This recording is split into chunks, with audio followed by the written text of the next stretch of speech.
Donc ces rencontres sont consacrées au football et que je dois vous parler des origines du football. En fait, c'est dommage, parce que je vais vous parler du rugby.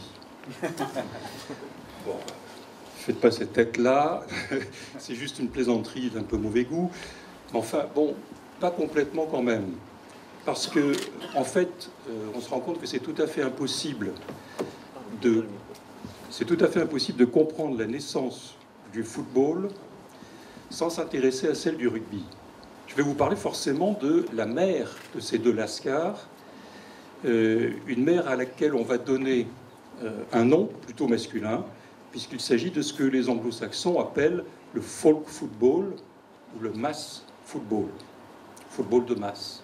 En gros, deux équipes de localités voisines s'affrontent, souvent violemment, en se disputant un ballon qu'il s'agit d'amener dans un endroit particulier, éventuellement décidé à l'avance. Il y a une absence totale dans ces jeux anciens de normalisation ou de standardisation du jeu. C'est-à-dire que l'espace de jeu, par exemple, l'espace de jeu est un espace à chaque fois qui est spécifique aux localités considérées, c'est-à-dire qui dépend de leur configuration.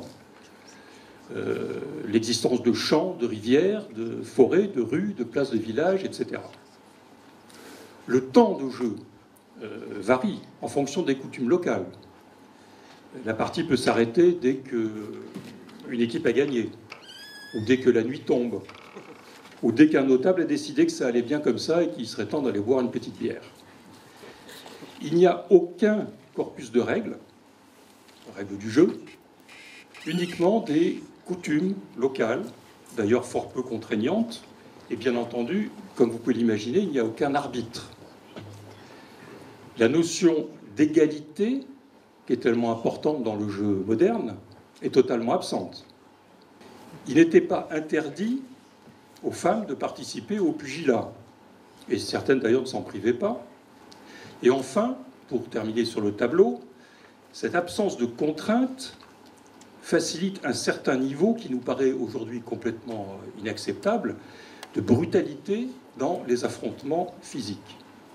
Bref, comment diable a-t-on pu passer d'une situation aussi anarchique à un dispositif aussi réglementé, aussi normalisé, et qui s'impose de façon universelle à travers tout le système sportif?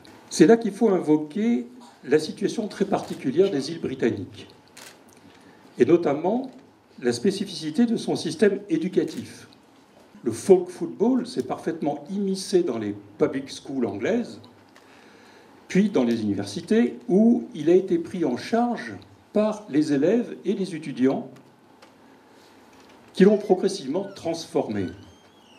Comme ils sont souvent issus de l'aristocratie rurale ou de la gentry, ils importent dans les collèges les versions locales du folk football qu'ils ont pratiquées lorsqu'ils étaient jeunes. Alors, à ce stade de l'organisation des collèges, le jeu n'est pas encore formalisé. Mais dans l'évolution décisive qui va se produire au cours de la première moitié du XIXe siècle, il faut prendre en compte deux facteurs essentiels. Le premier facteur, c'est la grande liberté qui est laissée aux élèves dans l'organisation de leur jeu. Alors que le folk football, lui, il n'est pas du tout formalisé et il est donc beaucoup plus malléable. Il peut donner lieu à des transformations considérables en termes de règles du jeu. Le second facteur essentiel, c'est l'espace disponible. Par exemple, à Eton, le grand collège d'Eton, alors ça se pratiquait sur un terrain herbeux, ou boueux selon le temps, mais qui était long de 110 mètres et large de 5 mètres. Il était bordé d'un côté par un mur de briques légèrement incurvé de 4 mètres de haut, et de l'autre par un petit fossé. L'une des extrémités était bornée par un mur de jardin avec une porte qui faisait office de but, et l'autre par une ligne blanche, le but prenant alors la forme d'un arbre. La configuration du terrain, vous le comprenez, jouait un grand rôle dans l'élaboration des tactiques et bien sûr des règles du jeu. Il était aussi responsable de nombreuses blessures et fractures. Il faut ensuite retenir qu'au-delà de la spécification de règles du jeu différenciées d'un lieu à un autre, on est encore dans une configuration où le jeu est structuré pour l'essentiel autour des mêlées. Un certain nombre d'avancées particulièrement importantes vont se produire. Pour les mettre en évidence aussi clairement que possible, je vais souvent prendre, je m'en excuse, l'exemple du collège de rugby et des premières formalisations des règles du jeu. Ce n'est pas par un souci de provocation, mais simplement parce que, encore une fois, la naissance du football est indissociable de celle du rugby.